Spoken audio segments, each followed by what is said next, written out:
Welcome to Jayanthi's Educare English channel. இன்னைக்கு day 3 lesson 3 இங்கிலீஷில் இருக்கிற upper case lower case letters அதை மட்டும் இன்னைக்கு படிக்க போகிறோம். அப்பர் கேஸ்னா பெரிய எழுத்துக்கள், லோயர் கேஸ்னா சின்ன எழுத்துக்கள். அப்போ ஆங்கிலத்தில் அப்பர் கேஸ் லோயர் கேஸ் எழுத்துக்கள் உண்டு, தமிழில் அது கிடையாது. அப்போ ஆங்கிலத்துக்கும் தமிழுக்கும் உள்ள முக்கிய வேறுபாடு இன்றைக்கும் நம்ம படிக்க போகிறோம். என்னென்ன வேறுபாடுகள் upper case lower case regarding அப்படிங்கிறதையும் இன்றைக்கி நம்ம படிக்க போகிறோம். ஓகேங்களா? இது ரொம்ப சிம்பிளாக தெரியும், ஆனால் எந்த ஒரு டவுட்டுமே ஃப்யூச்சரில் வரக்கூடாது. நல்ல நீள அகலம் ஆழத்தோடு நம்ம ஆங்கிலம் படிக்கணும் அப்படிங்கிறதுனால ஸ்டார்டிங் ஸ்லோவாக போகலாங்க, ஸ்டெடியாக போகலாம். இது அவசியம் தெரிஞ்சுக்க வேண்டியது. இப்போ கொடுத்துருக்க சார்ட்டில் ஆல்ஃபபெட்ஸ் ஆங்கில எழுத்துக்கள் கொடுத்துருக்காங்க. இப்போ இந்த எழுத்துக்கள் ஏ பெரிய ஏவும் சின்ன ஏவும். அப்போ பெரிய ஏ அப்பர் கேஸ், சின்ன ஏ லோயர் கேஸ். ஓகேங்களா? அப்போ ஆங்கிலத்தில் நம்மளுக்கு அப்பர் கேஸ் லோயர் கேஸ் உண்டு. ஓகே, அப்போ இது நீங்கள் இந்த அப்பர் கேஸ் லோயர் கேஸ் ரெண்டுமே நம்ம படிச்சுக்க வேண்டி இருக்கும். அது ஏன், எதுக்கு, எங்கெங்கே அப்பர் கேஸ் யூஸ் பண்ணணும், எங்கெங்கே லோயர் கேஸ் யூஸ் பண்ணணும் அப்படிங்கிறத நம்ம இன்னைக்கு கிளாஸில் படிக்கலாம். Upper case and lower case in English, பெரிய எழுத்தும் சிறிய எழுத்தும். What are upper case and lower case letters? பெரிய எழுத்து சின்ன எழுத்து அப்படின்னா என்ன அப்படின்னா, அப்பர் கேஸ் அப்படின்னா இப்படி இருக்கும், ஏபி அமைப்புல இப்படி இருக்கும். லோயர் கேஸ்னா எழுத்து இப்படி இருக்கும், ஏபி அமைப்புல. உபயோகத்துல மாறுபடும், உச்சரிப்புல ஒரே மாதிரி தான் இருக்கும். ஓகேங்களா? இது ஆங்கிலத்துல நம்ம இப்படி இதை யூஸ் பண்றோம். தமிழ்ல பெரிய எழுத்து சின்ன எழுத்து கிடையாது. இப்ப எக்ஸாம்பிள், இந்தியா அப்படிங்கிற எழுத்துல ஐ பெரிய எழுத்தா இருக்கு, மற்ற எழுத்துக்கள் சின்ன எழுத்தா இருக்கு. ஓகேங்களா? அப்போ ஐ, இந்த ஐ அப்பர் கேஸ், மற்ற எழுத்துக்கள் பூரா லோவர் கேஸ்ல இருக்கு. அது ஏன் அப்படிங்கிறத நம்ம இன்னைக்கு படிக்க போறோம்.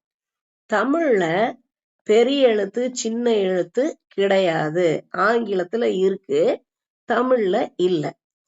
எல்லா எழுத்துக்களும் ஒரே வடிவத்துலதான் தமிழ்ல இருக்கும். இந்த மாதிரி அப்பர் கேஸ் லோயர் கேஸ் தமிழ்ல கிடையாது. எக்ஸாம்பிள், தமிழ். இப்ப பாத்தீங்கன்னா எல்லா எழுத்தும் ஒரே வடிவத்துல இருக்கு, ஒரே சைஸ்லயும் இருக்கு, அளவுலயும் ஒரே சைஸா இருக்கு. எந்த ஒரு இம்பார்ட்டன்ஸும் எந்த ஒரு மாற்றமும் எழுத்துக்கள்ல கிடையாது. இவை ஒரே எழுத்து வடிவத்தில் இருக்கும். இதுதான் தமிழுக்கும் இங்கிலீஷுக்கும் இருக்கிற வித்தியாசம். தமிழ்ல ஏன் பெரிய எழுத்து சிறிய எழுத்து இல்ல அப்படின்னா, தமிழ் ஒலி அடிப்படையில் ஆனது. ஓகே, அப்ப தமிழ் எழுத்துக்கள் ஒலி அடிப்படையில் உருவாக்கப்பட்டதால் வெவ்வேறு உச்சரிப்பு நிலைகள் தேவை இல்லை. எந்த ஒரு எழுத்து வேரியேஷன், எழுத்து மாற்றமும் கிடையாது. அப்போ ஆ அப்படிங்கிறது ஆ எல்லா இடத்துலயும் ஆ மாதிரியே தான் எழுதுவோம். ஆனா ஆங்கிலத்துல பாத்தீங்கன்னா சின்ன ஏவும் உண்டு, பெரிய ஏவும் உண்டு.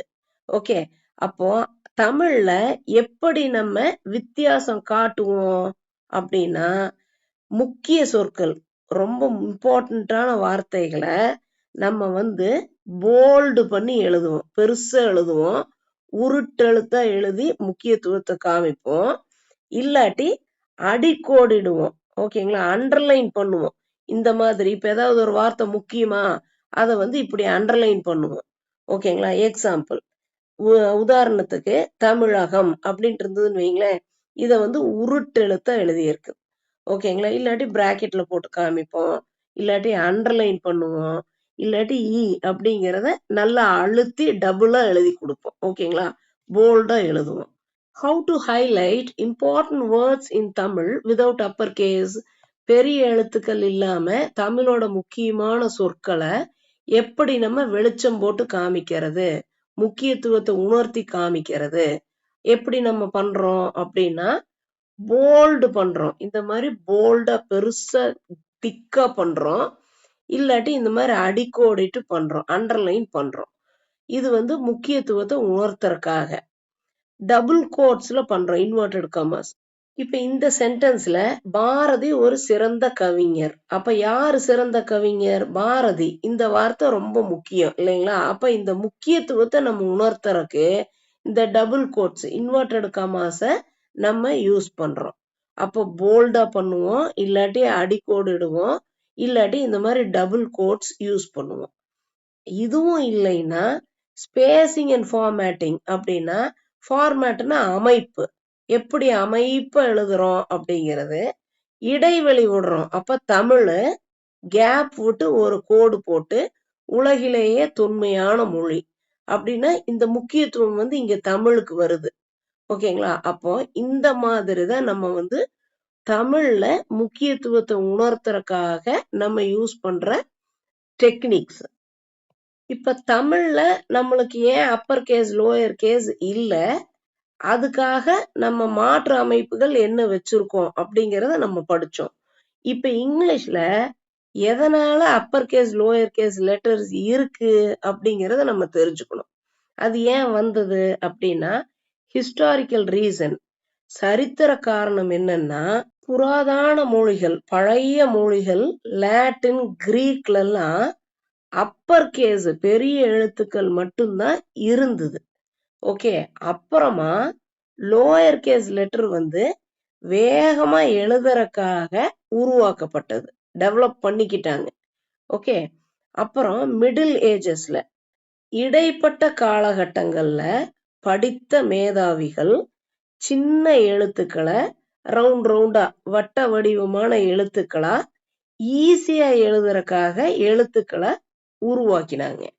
ஓகே, அப்புறம் பிரிண்டிங் பிரஸ், அச்சு இயந்திரங்கள்லாம் 15ஆம் நூற்றாண்டுல வரும் பொழுது அப்பர் கேஸ் லோயர் கேஸ கரெக்டா ஸ்டாண்டர்டைஸ் பண்ணினாங்க.